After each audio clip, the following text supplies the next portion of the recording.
ಮಹಿಳಾ ಕುಸ್ತಿಪಟುಗಳ ವೈಯಕ್ತಿಕ ಅಂಗಗಳಿಗೆ ಮುಟ್ಟುತ್ತಿದ್ದರಂತೆ. 7 ಗಂಟೆಗಳ ನಂತರ ಅಲ್ಲಿ ಒಂದು ಬಾಡಿ ಸಿಗುತ್ತೆ.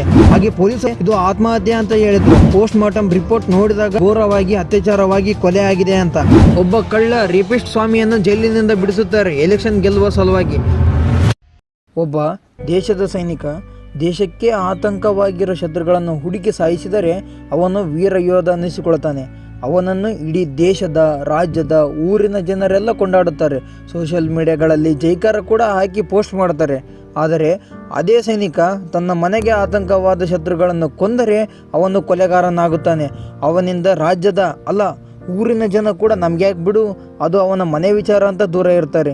ಇನ್ನು ಕೆಲವರು ಸೋಷಿಯಲ್ ಮೀಡಿಯಾಗಳಲ್ಲಿ ಚೀಮಾರಿ ಕೂಡ ಹಾಕುತ್ತಾರೆ. ಇದು ಈ ಕಾಲದ ಸತ್ಯ. ಹೋಗ್ಲಿ ಬಿಡಿ. ಈ ಕತೆ ಯಾಕೆ ಹೇಳಿದೆ ಅಂದರೆ, ಇತ್ತೀಚೆಗೆ ಭಾರತದಲ್ಲಿ ಅನೇಕ ಘಟನೆಗಳು ನಡೆದಿದ್ದಾವೆ.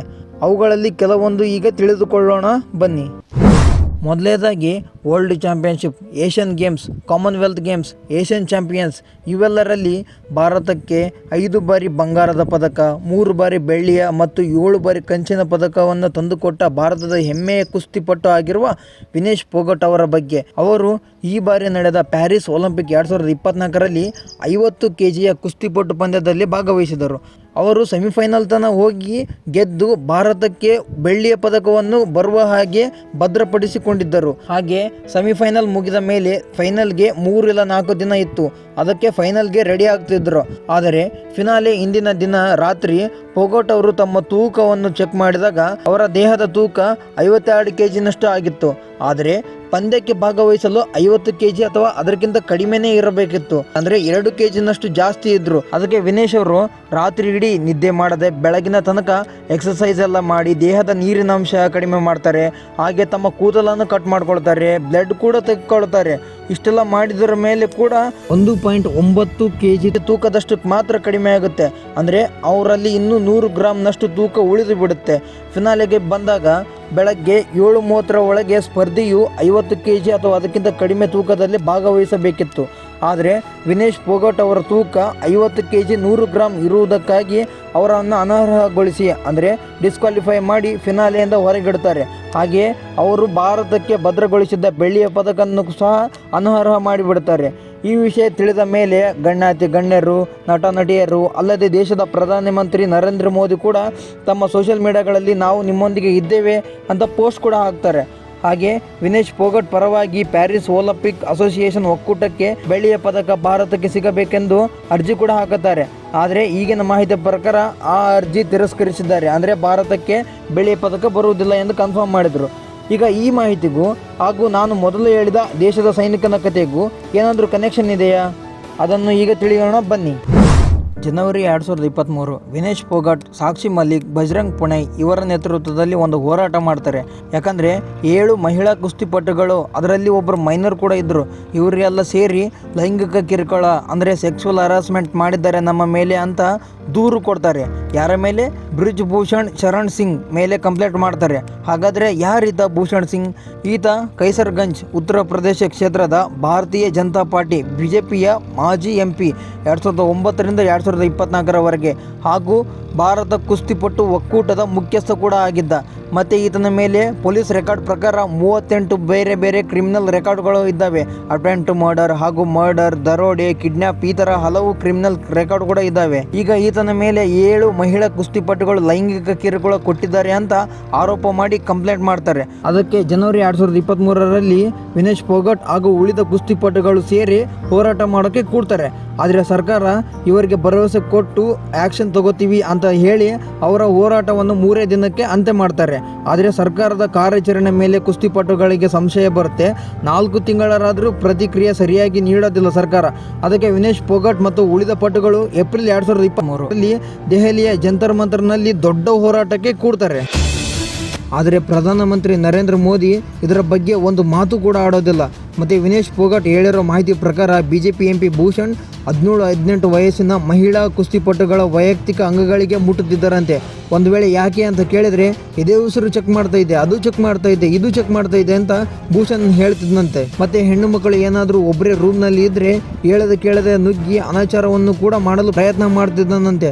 ಅದಕ್ಕೆ ಅಲ್ಲಿರುವ 17-18 ವಯಸ್ಸಿನ ಹೆಣ್ಣು ಮಕ್ಕಳು ಅಂಜಿಕೊಂಡು ಎಲ್ಲರೂ ದಿನ ಒಂದೇ ರೂಮ್ನಲ್ಲಿ ಕೂತುಕೊಂಡು ಅಂಜುತ್ತಾ ಅಳುತ್ತಿದ್ದರಂತೆ. ಇದನ್ನೆಲ್ಲ ಕೇಳಿ ವಿನೇಶ್ ಫೋಗಟ್ ಅವರು ಪ್ರಧಾನಮಂತ್ರಿ ಅವರಿಗೆ ದೂರು ಮುಟ್ಟಿಸಲು ಹೋದಾಗ ಭೂಷಣ್ ತನ್ನ ಕಡೆಯವರನ್ನು ಕಳುಹಿಸಿ ಫೋಗಟ್ರನ್ನು ಎದುರಿಸಲು ಮತ್ತು ಮಾನಸಿಕ ಹಿಂಸೆ ಕೂಡ ನೀಡುತ್ತಿದ್ದರಂತೆ.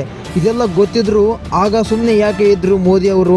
ಹಾಗೆ ಈ 3 ಜನ ವಿನೇಶ್ ಫೋಗಟ್, ಸಾಕ್ಷಿ ಮಲಿಕ್, ಬಜರಂಗ್ ಪುನಿಯಾ ಅವರು 2023ರಲ್ಲಿ ಏಪ್ರಿಲ್ನಿಂದ ಡಿಸೆಂಬರ್ವರೆಗೂ ಹೋರಾಟ ಮಾಡಿದಾಗ ಸ್ಪಂದಿಸದ ಸರ್ಕಾರಕ್ಕೆ ಬೇಸತ್ತು ತಾವು ಗೆದ್ದ ಎಲ್ಲ ಬಂಗಾರ, ಬೆಳ್ಳಿ, ಕಂಚಿನ ಪದಕಗಳನ್ನು ಸರ್ಕಾರಕ್ಕೆ ಹಿಂತಿರುಗಿಸುತ್ತೇವೆ ಎಂದಾಗಲೂ ಕೂಡ ಮೋದಿ ಸರ್ಕಾರ ಅವರ ಪ್ರತಿಕ್ರಿಯೆ ಬರೋದಿಲ್ಲ. ಮತ್ತು ವಿನೇಶ್ ಫೋಗಟ್ ಅವರ ಸಾಹಸಕ್ಕೆ 2016ರಲ್ಲಿ ಅರ್ಜುನ್ ಅವಾರ್ಡ್ ಕೂಡ ಕೊಡುತ್ತೆ ಇದೇ ಸರ್ಕಾರ. ಆದರೆ ಅದನ್ನು ಹಿಂತಿರುಗಿಸಲು ಫೋಗಟ್ ಅವರು ಸಿದ್ಧರಾದಾಗ ಕೂಡ ಯಾವ ಒಬ್ಬ ಗಣ್ಯರು, ನಟ ನಟಿಯರು ಇವರು ಬೇಡ, ದೇಶದ ಪ್ರಧಾನಿ ಮೋದಿ ಅವರು ಕೂಡ ಲೈಂಗಿಕ ಕಿರುಕುಳ, ಸೆಕ್ಸುವಲ್ ಹರಾಸ್ಮೆಂಟ್ ಬಗ್ಗೆ ಒಂದು ಮಾತಾಡಲ್ಲ. ಆದರೆ ಈ ಕೇಸ್ ಸುಪ್ರೀಂ ಕೋರ್ಟ್ಗೆ ಹೋದಾಗ ಅಲ್ಲಿ ಎಲ್ಲ ಸಾಕ್ಷಿ ಪುರಾವೆಗಳನ್ನು ಪರಿಶೀಲಿಸಿದ ನಂತರ ಬಿಜೆಪಿ MP ಭೂಷಣ್ ತಪ್ಪು ಮಾಡಿದ್ದ, ಲೈಂಗಿಕ ಕಿರುಕುಳ ಕೊಟ್ಟಿದ್ದ ಮಹಿಳಾ ಕುಸ್ತಿಪಟುಗಳಿಗೆ ಅಂತ ಸಾಬೀತಾಗಿ ಈಗ ಶಿಕ್ಷೆ ಅನುಭವಿಸುತ್ತಿದ್ದಾರೆ. ಈಗ ನೀವೇ ನಾನು ಮೊದಲೇ ಹೇಳಿದ ದೇಶದ ಸೈನಿಕನ ಕತೆಗೂ ಈ ಕತೆಗೂ ಕನೆಕ್ಷನ್ ಏನಿದೆ ಅಂತ ನೀವೇ ಯೋಚನೆ ಮಾಡಿ. ಈಗ ಹಾಗೆ 2023ರ ಆ ಕರಾಳ ದಿನಗಳಲ್ಲಿ ಪದಕಗಳನ್ನು ಹಿಂತಿರುಗಿಸಲು ಸಿದ್ಧರಿದ್ದ ಕುಸ್ತಿಪಟುಗಳು ಆ ಲೈಂಗಿಕ ಕಿರುಕುಳ ಕೇಸ್ಗೆ ಮಾತಾಡದ ಗಣ್ಯರು, ನಟ ನಟಿಯರು, ಸೋಷಿಯಲ್ ಮೀಡಿಯಾ ಇನ್ಫ್ಲುಯೆನ್ಸರ್ಗಳು ಒಂದು ಬೆಳ್ಳಿಯ ಪದಕಕ್ಕಾಗಿ ಈಗ ಯಾಕೆ ಮಾತಾಡ್ತಿದ್ದಾರೆ? ಹಾಗೆ ಪ್ರತಿ ಆಟದಲ್ಲೂ ಗೆದ್ದ ತಕ್ಷಣ ಫೋನ್ ಮಾಡಿ ಅವರೊಟ್ಟಿಗೆ ಫೋಟೋ ತೆಗೆಸಿಕೊಂಡು ಕಂಗ್ರ್ಯಾಚುಲೇಷನ್ಸ್ ಹೇಳಿ ಸೋಷಿಯಲ್ ಮೀಡಿಯಾಗಳಲ್ಲಿ ಪೋಸ್ಟ್ ಮಾಡುವಷ್ಟು ಇರುವ ಸಮಯ 2023ರಲ್ಲಿ 12 ತಿಂಗಳು ಹೋರಾಟ ಮಾಡುವಾಗ ಇರಲಿಲ್ಲವೇ ಪ್ರಧಾನಮಂತ್ರಿ ನರೇಂದ್ರ ಮೋದಿ ಅವರಿಗೆ?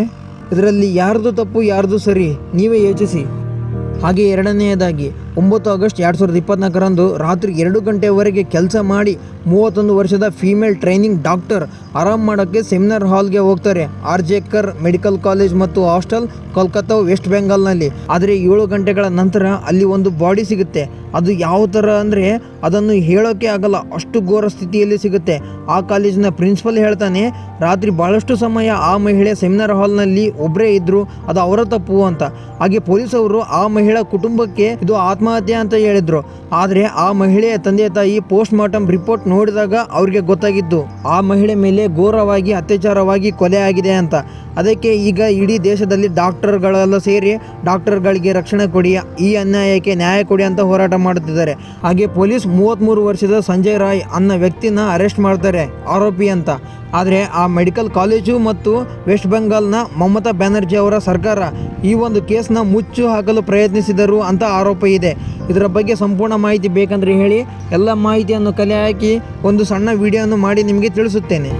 ಹಾಗೆ ಮೂರನೆಯದಾಗಿ 14 ಆಗಸ್ಟ್ 2024ರಂದು ಒಂದು ಬಾಡಿ ಸಿಗುತ್ತೆ ಉತ್ತರಾಖಂಡ್ನಲ್ಲಿ. ಅಲ್ಲಿ ಒಬ್ಬ ನರ್ಸ್ ತನ್ನ ಡ್ಯೂಟಿಯನ್ನು ಹಾಸ್ಪಿಟ್ಲಲ್ಲಿ ಮುಗಿಸಿಕೊಂಡು ತನ್ನ ಮನೆಗೆ ಬರುತ್ತಿದ್ದಳು ರಾತ್ರಿ ಹೊತ್ತು. ಆದರೆ 9 ದಿನಗಳ ಬಳಿಕ ಆಕೆಯ ಒಂದು ಅತ್ಯಾಚಾರ ಮಾಡಿ ಕೊಲೆ ಮಾಡಿದ ಬಾಡಿ ಸಿಗುತ್ತೆ ಉತ್ತರ ಪ್ರದೇಶ ಮತ್ತು ಉತ್ತರಾಖಂಡ್ನ ಬಾರ್ಡರ್ ನಡುವೆ. ಹಾಗೆ 4ನೆಯದಾಗಿ ರಾಮ್ ರಹೀಮ್ ಸಿಂಗ್ ಒಬ್ಬ ಸ್ವಾಮಿ ಅಲ್ಲಲ್ಲ ಒಬ್ಬ ಕಳುಸ್ವಾಮಿ 2 ರೇಪ್ ಕೇಸ್ಗೆ ಕೋರ್ಟ್ನಲ್ಲಿ ಸಾಬೀತಾಗಿ 20 ವರ್ಷ ಜೈಲು ಶಿಕ್ಷೆ ಅನುಭವಿಸುವಂತೆ ಫೆಬ್ರವರಿ 7, 2022ರಂದು ಕೋರ್ಟ್ ಆರ್ಡರ್ ಮಾಡಿತ್ತು. ಆದರೆ ಅಲ್ಲಿಂದ ಇಲ್ಲಿವರೆಗೂ ಹರಿಯಾಣದಿಂದ 8 ಬಾರಿ ಬೇಲ್ನಲ್ಲಿ ಹೊರಗೆ ಬಂದಿದ್ದಾರೆ. ಈ ಸ್ವಾಮಿ 2 ವರ್ಷ ಅಂದರೆ 2022ರಿಂದ 2024ರವರೆಗೆ ಒಟ್ಟು 253 ದಿನಗಳು ಬರೀ ಜೈಲಿನಿಂದ ಹೊರಗಡೆ ತಮ್ಮ ಬೇಲ್ನಲ್ಲಿ ಬಂದು ಶಿಕ್ಷೆಯನ್ನು ಕಳೆದಿದ್ದಾರೆ. ಈ ಸ್ವಾಮಿಯನ್ನು ಇಲ್ಲಿವರೆಗೆ 8 ಬಾರಿ ಬೇಲ್ನಲ್ಲಿ ಹೊರಗೆ ಕರೆಸಿಕೊಂಡಿದ್ದಾರೆ. ಯಾಕಂದರೆ ಈ ಕಳ್ಳ ಸ್ವಾಮಿ ಯಾವ ಪಕ್ಷಕ್ಕೆ ಸಪೋರ್ಟ್ ಮಾಡ್ತಾನೋ ಆ ಪಕ್ಷ ರಾಜಕೀಯದಲ್ಲಿ ಗೆಲ್ಲುತ್ತೆ ಅಂತ.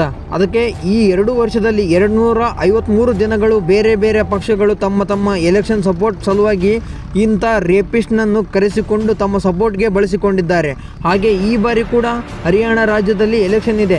ಅದಕ್ಕೆ ಆಗಸ್ಟ್ 13, 2024ರಂದು 21 ದಿನಕ್ಕೆ ಜೈಲಿನಿಂದ ಹೊರಗೆ ಕರೆದುಕೊಂಡು ಬಂದಿದ್ದಾರೆ. ಇದಿಷ್ಟು ನಮ್ಮ ದೇಶದ ಸ್ಥಿತಿಯಾಗಿದೆ. ಹಾಗೆ ಇದೇ ಆಗಸ್ಟ್ 15, 2024ರಂದು ಪ್ರಧಾನಿ ಮೋದಿ ಅವರು ದೆಹಲಿಯ ಕೋಟೆ ಮೇಲೆ ನಿಂತು ಭ್ರಷ್ಟಾಚಾರ, ಅತ್ಯಾಚಾರದ ಬಗ್ಗೆ ಮಾತನಾಡುತ್ತಾರೆ ತಮ್ಮ ಭಾಷಣದಲ್ಲಿ. ಹಾಗೂ ಸಾಮಾನ್ಯ ಜನರ ಮುಂದೆ ಶಿಕ್ಷೆ ಕೊಡಬೇಕು ಎನ್ನುವಂತಹ ಮಾತುಗಳನ್ನು ಸಹ ಆಡ್ತಾರೆ. ಆದರೆ ಅವರದ್ದೇ ಪಕ್ಷ ಆಗಿರುವ ಹರಿಯಾಣದಲ್ಲಿ ಒಬ್ಬ ಕಳ್ಳ ರೇಪಿಸ್ಟ್ ಸ್ವಾಮಿಯನ್ನು ಜೈಲಿನಿಂದ ಬಿಡಿಸುತ್ತಾರೆ ಎಲೆಕ್ಷನ್ ಗೆಲ್ಲುವ ಸಲುವಾಗಿ. ಹಾಗೆ ವಿನೇಶ್ ಫೋಗಟ್ನಂತಹ ಹೆಮ್ಮೆಯ ಕುಸ್ತಿಪಟ್ಟು ಅವರ ಹೋರಾಟದಲ್ಲಿ ಅನ್ಯಾಯದ ಬಗ್ಗೆ ಒಂದು ಮಾತು ಕೂಡ ಆಡೋದಿಲ್ಲ ಪ್ರಧಾನ ಮಂತ್ರಿ ಮೋದಿ ಅವರು. ಈಗ ನೀವೇ ಹೇಳಿ, ಯಾರು ಯೋಗ್ಯ ಯಾರು ಅಯೋಗ್ಯ ಅಂತ. ಹಾಗೆ ನಿಮಗೆ ಕಲ್ಕತ್ತಾ ಡಾಕ್ಟರ್ ಕೇಸ್ ಬಗ್ಗೆ ಇನ್ನೂ ಹೆಚ್ಚಿನ ಮಾಹಿತಿ ಸರಳ ರೀತಿಯಲ್ಲಿ ಬೇಕಂದ್ರೆ, ಹಾಗೆ ರಹೀಂ ಸಿಂಗ್ ನಂತಹ ಕಳ್ಳಸ್ವಾಮಿ ಮಾಡಿದ ಕೆಟ್ಟ ಕಾರ್ಯದ ಬಗ್ಗೆ ಮಾಹಿತಿ ಬೇಕಂದ್ರೆ ಸರಳ ರೀತಿಯಲ್ಲಿ ಕೆಳಗಡೆ ಕಾಮೆಂಟ್ ಬಾಕ್ಸ್ ಅಲ್ಲಿ ಕಾಮೆಂಟ್ ಮಾಡಿ ತಿಳಿಸಿ. ಹಾಗೆ ಈ ವಿಡಿಯೋದ ಬಗ್ಗೆ ನಿಮ್ಮ ಅನಿಸಿಕೆಗಳನ್ನು ಕೆಳಗಡೆ ಕಾಮೆಂಟ್ ಮಾಡಿ ತಿಳಿಸಿ.